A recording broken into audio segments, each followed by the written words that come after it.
मेरा नाम डॉक्टर मीनाक्षी कटारिया है। मेरे हस्बैंड और मैं दोनों हम क्लिनिक रन करते हैं। तो बहुत से हमने रिजल्ट लिए, जैसे सर उस बच्चे का जिक्र कर रहे थे, वो हमारे ही क्लिनिक का बच्चा था, मतलब डॉक्टर साहब का पेशेंट था वो। और अब मैं आपको जो बताऊंगी ना, वो मतलब आप ये कह लो कि बैटन्स डिजीज या बैटन्स सिंड्रोम बोलते हैं। ये होता है छोटे बच्चों को, और इतनी रेयर बीमारी है ये कि 10 लाख बच्चों में से एक को होता है। तो ये होता है ना कि ये कहते हैं कि वो बदनसीब ही हो गया बच्चा एक, कि 10 लाख में से एक बच्चे को, मतलब इंडिया में आप ये लगा लो करीबन होगा 200-250 रिपोर्टेड केस हैं अभी तक, ऐसी डिजीज है। और इसमें क्या होता है कि बच्चा, जो मेरे पेशेंट है 4 साल की गुड़िया है, खांसी के पेशेंट है वो मेरे, और उस बच्चे की वीडियो डॉक्टर साहब ने अपने व्हाट्सएप स्टेटस पे लगा रखी थी, तो वो देख के वो आई थी मेरे क्लिनिक पे। तो वो बोली जी पैसा उनके लिए कोई इश्यू नहीं था, बहुत अच्छे फैमिली से हैं, बहुत बड़े बिजनेसमैन हैं। बोले कि मैम हमें पैसे का इश्यू नहीं है, बट हमें ये आप गारंटी दे दीजिए कि हमारे बच्चे पे ये काम करेगा। हम गारंटी नहीं दे सकते, जैसे सर ने बोला ना कि हम दावा नहीं कर सकते। और ये ऐसी बीमारी है कि मैंने जब पहली बार उसकी रिपोर्ट्स देखी तो मुझे उसके बारे में पढ़ना पड़ा, मतलब इतनी रेयर बीमारी है ये न्यूरोलॉजिकल। तो मैंने कहा कि सब देखो मैं दावा नहीं कर सकती, और आप भी कोई चीज देख के हमारे पास आए हैं, ऐसे तो नहीं आए। बोले हाँ जी। बोले जी हमारे बच्चे को 1% भी फर्क पड़ गया ना, तो भी हम सोचेंगे हमारे पैसे पूरे हो गए।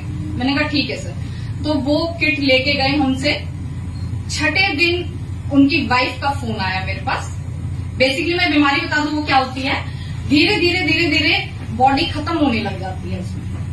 अब वो बच्चा जो था, सबसे पहले बोलने में दिक्कत हुई उस गुड़िया को, चलने में दिक्कत होगी उसको, अच्छा दिखने में प्रॉब्लम होने लगी, और मतलब सारा दिन वो साइकोलॉजिकल भी आता है। उसमें क्या होता है कि ब्रेन सेल जो होती हैं, लिपिड बोलते हैं, फैट बोलते हैं, उसको नॉर्मली हमारा जो ब्रेन है, सेल्स हैं, वो खत्म करती रहती है, मतलब वेस्ट प्रोडक्ट है वो एक तरह से, उसको खत्म करती रहती है। लेकिन उस बैटन्स में क्या होता है कि वो खत्म नहीं हो पाता है, तो वो वहां जमने लग जाएगा, तो वो धीरे धीरे वो सारी चीजें जो हैं वो खत्म होने लग जाएगी, न्यूरॉन्स लेवल पे हो गए, बहुत स्मॉल यूनिट। तो फिर छठे दिन उनकी मदर का मेरे पास फोन आया।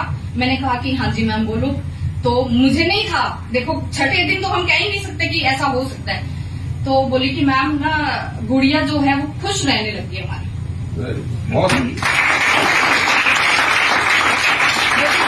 देखो कि पैसा है, सब कुछ है, और तीसरी पीढ़ी में लड़की हुई है उनके, 3 पीढ़ी में लड़की नहीं थी, और 2 भाई है 1 लड़की है।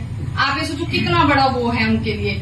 तो बोली कि जी हमारी गुड़िया है ना, मेरे को इतना वो है, मैं आपको इतना थैंक यू बोलूंगी कि मेरे को पता है मेरी बच्ची नहीं बचेगी वो, ये बीमारी क्योरेबल नहीं है, इंडिया में तो दवाई नहीं है उसकी, आप ये सोचो।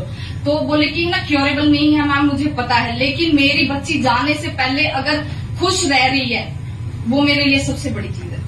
बोली कि माँ हूं मैं, मतलब बोले कि मेरे को, वो खुद भी डिस्टर्ब है, देखो कोई भी माँ हो सकती है। बोली कि मेरे को 2 डिफरेंस लगे मेरी बेटी में, कि खुश रहने लगी, और एक चलने से डरती थी वो गुड़िया। बोली छठे दिन में है ना, चलने से डर नहीं लगा उसको। इतना रेयर, मेरे ख्याल से ईवाइटोरियम का मैं बहुत ही कोई रेयर ये बता सकता कि इतना रेयर कोई केस था, और उसमें छठे दिन में खुद उसकी मदर मेरे को फोन कर रही है। तो बहुत अच्छा प्रोडक्ट, आप खुद भी यूज करें, और सबसे जरूरी पहले आप खुद एक्सपीरियंस करिए, आपको चाहे महीना लग जाए। अब मैं कितनी शॉर्ट के साथ कह रही हूँ आपको, इतनी बड़ी बात है कि क्या पता 4 लोगों को डेमो की भी जरूरत नहीं है, बहुत रेयर बैटन्स डिजीज, आप सर्च कर लेना क्या है, ठीक है। तो इतना माइन्यूट लेवल पे जाके अगर ये प्रोडक्ट काम कर रहा है ना, तो ये बीपी, शुगर, ये तो क्योरेबल डिजीज है, हम डाइट कंट्रोल करके भी कर सकते हैं। और वो सर वाली बात है कि करे कौन, वो बात है कि करे कौन। इसलिए थैंक यू वेरी मच, और यूज करिए सभी आप।